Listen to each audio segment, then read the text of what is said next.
What is up, everyone? So we have a newer style Briggs here that has a plastic carb, and everyone loves to hate on them. Not gonna lie, so do I. But they're actually not horrible. I understand some people say they are, and they have their faults. I have my faults, you have your faults. You know what they are. But point being is, not everything is bad about it, and it's easy to work on. And if you are having a hard time starting, or it's not starting at all, majority of the time, a quick cleaning using $0 is what is needed. So what we're going to do is I'm going to take that carb off, we'll watch it together, and we will figure out how to get it cleaned, and that should be about it. This machine does run, but it takes like 8 pulls. Like I said, it's going to be very similar. If it's really hard to start, if it's not running very well, or if it doesn't start at all. All those symptoms can be caused by a plugged carb or old fuel. We're going to work on both today. Well, hold on there. Over 90% of you, according to YouTube, are not currently subscribed. You're watching this video, but you're currently not subscribed. So I'm going to welcome you to subscribe at the end if this helped you out. I work on a lot of machines, so maybe the machine you're watching is going to be something you own, but who knows? Maybe you own a generator, a pressure washer, a big mower, a chainsaw, a variety of things. The only way to know if I'm going to fix it in the future is by subscribing, and maybe I get to the one that you own and can help you out then too. So I welcome you to subscribe, put a thumbs up if it does help you out. Back to your normal video. This is kind of a bonus section for you, so thank you, or you're welcome. But do you see anything weird here? Okay. That's going to be like this.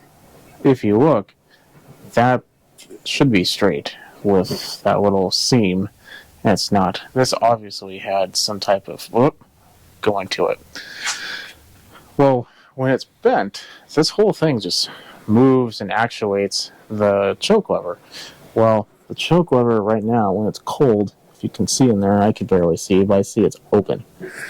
It's going to be real hard to start an open choke, unless you're going to use styrene fluid. So, I'm going to bend that back. So if you have a hard starting or a no starting, but it will run underneath its own power if you put starting fluid in it, or if it's warm and you just pull and it starts, you might want to check this. Make sure it's perfectly straight. I'll show you what it looks like. Or if the choke is open at all, this little mechanism itself could be corroded, bad, filled with junk, whatever. So, or even this rod. So we need to make sure that is good to go before we even continue, because that is probably the problem we're having already. I didn't finish the whole covering. I don't really care about that right now, but this is straight. This little arm is going to get stuck on the plastic. That's important. And everything moves nice and free. The choke, however, is still having a hard time closing. But that's mainly just because there's a lot of junk on top there. So that's another thing. If your carburetor top is covered with grass clippings or mud or grease or whatever, that could hinder this movement, which can also cause a hard start. So outside cleaning isn't that important, but making sure everything is super cleaned for the movement is important. I could care less what the bottom of the carb looks like or anything, or if it doesn't have any type of movement that's going to be impaired by it. If it has a little piece of dirt like in the back, I don't care. But that is important. Now that we have the obscure things, which can be important, let's go ahead and get to the actual cleaning of the carb. You're going to need a 5/16 or 8mm, and also a 7mm or an 11/32.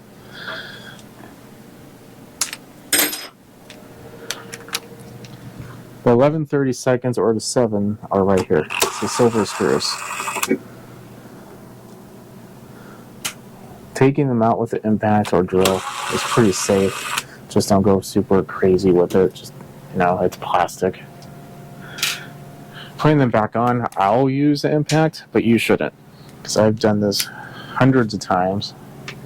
Unless you don't want to run the risk of stripping it out. This is the 8mm or the 5/16. It's 2. Sorry, I have to get up close and personal with you. There we are. Right there. Okay, now that's done. We are ready. I took the cover off because it's just a lot easier to clean the carb. You don't have to take the cover off, but not taking the cover off won't give you the insight that we just had of the linkages being all tore up. That just comes right off. Please see how much junk is right here. I mean, that's after I blew a lot of it off. This is just that wouldn't come off. So it can be a little nasty. If you have fuel in your tank, you're going to want to get a pair of vice grips or something similar to it and clamp off the fuel line. Because if you don't, you're going to have to remove the fuel tank, which we'll probably do anyway. But it's going to be a lot harder to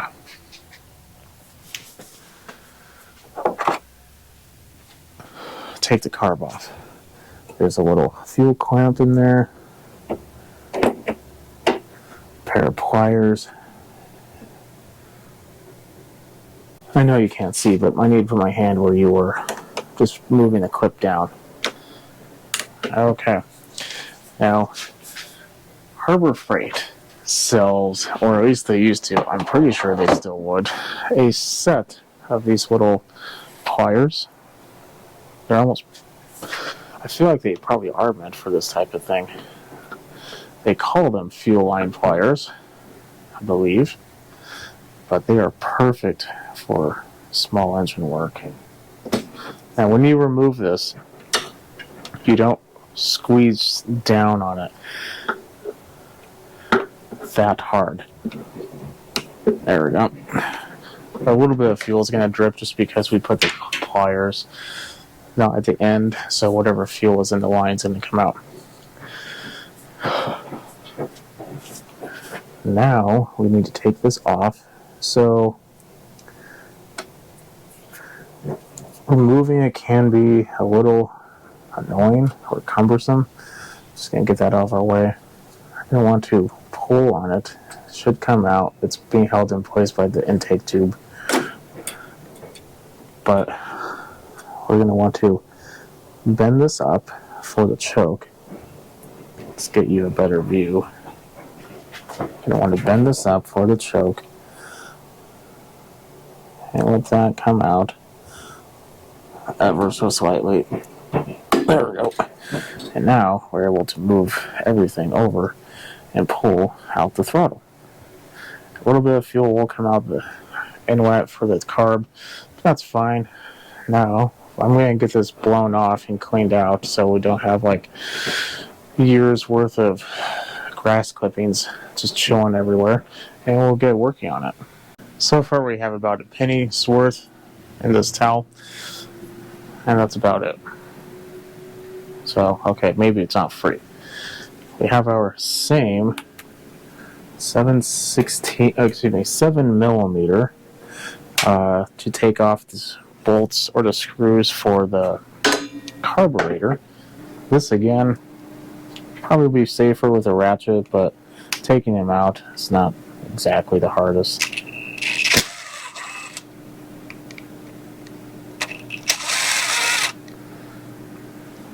So you should be fine taking them out.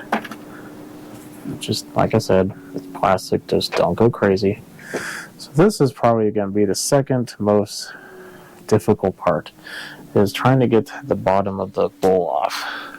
So what you end up needing to do is finding a screwdriver that you just had in your hand, because that's how screwdrivers work. They disappear like that. Once you find it, this little area right here, we can kind of push on it and kind of separate it.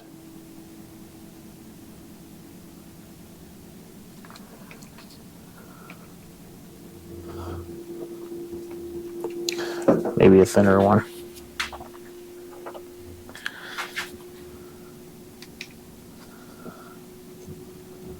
I'm trying not to mar anything. There we go. So now that's done.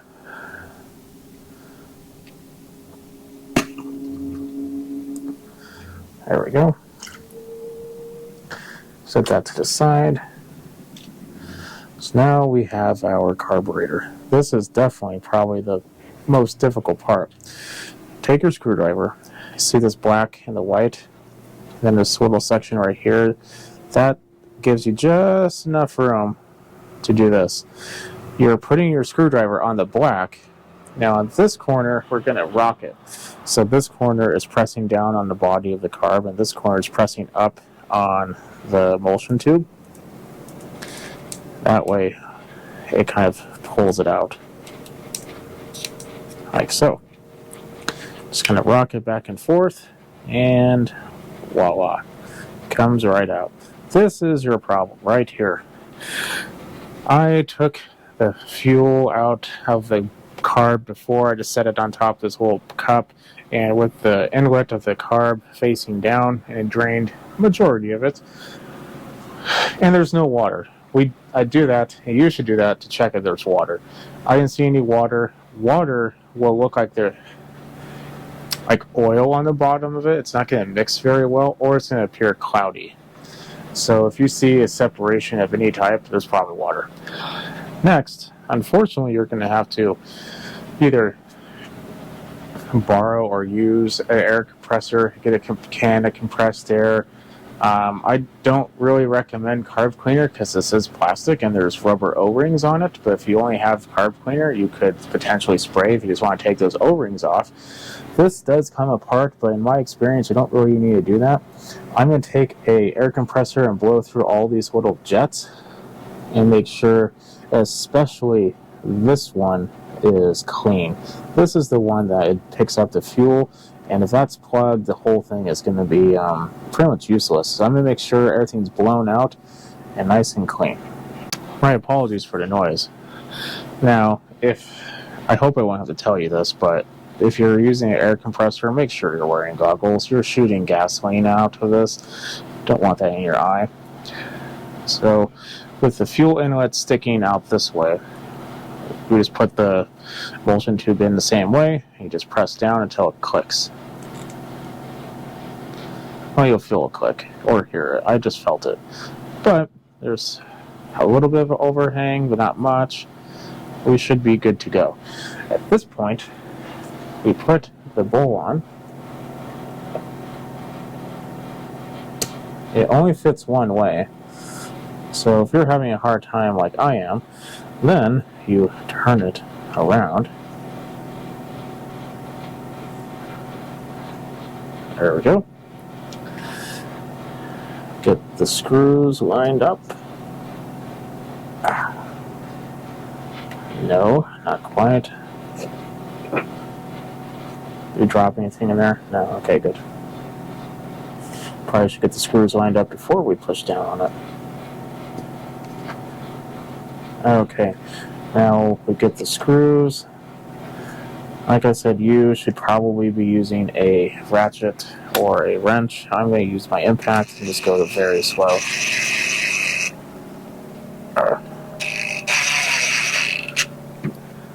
Notice it didn't click. So if you are using an impact, you shouldn't be clicking all the way down.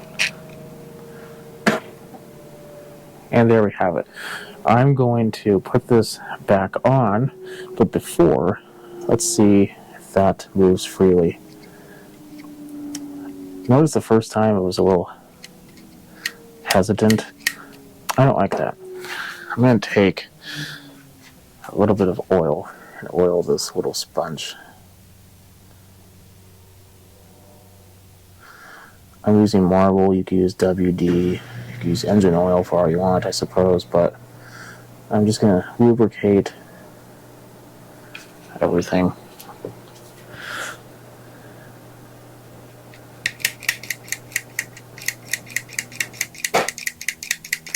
So that little rod, basically, this is home position. That little rod moves this forward. So the top should be like this. I've seen some of them like this, and people bring them to me and they're wondering why it's not. Usually the choke will just never turn off and just be chugging.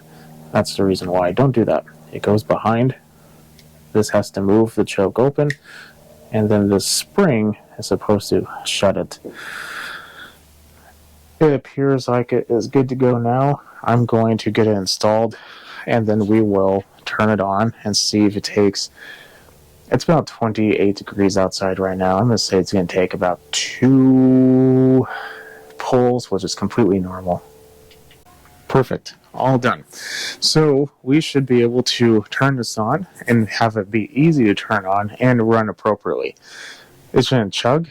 If you don't know what chugging is, it usually means that it's too rich, that it's pumping out black smoke. In the very, very beginning, that's common, like when you first turn it on. But it should go away very quickly. It shouldn't be on there for more than a half a second. So as long as it runs normal, starts up on 2 pulls, maybe 3 pulls if it's in a winter or a cold time, then we did a successful cleaning. Let's go ahead and give it a pull.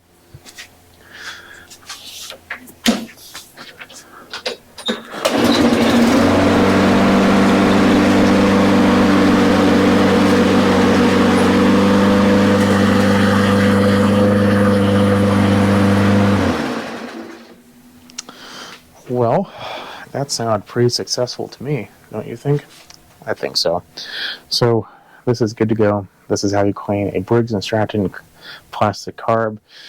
And bonus, you saw a couple pitfalls. So if you like what you see, keep watching. Definitely subscribe. Follow me on Instagram at SmallEngine101. I post stuff like this that I find in these machines to kind of show you some of the stuff that you end up running across while working on them. Having said that, I'll catch you on the next video. Have a good night.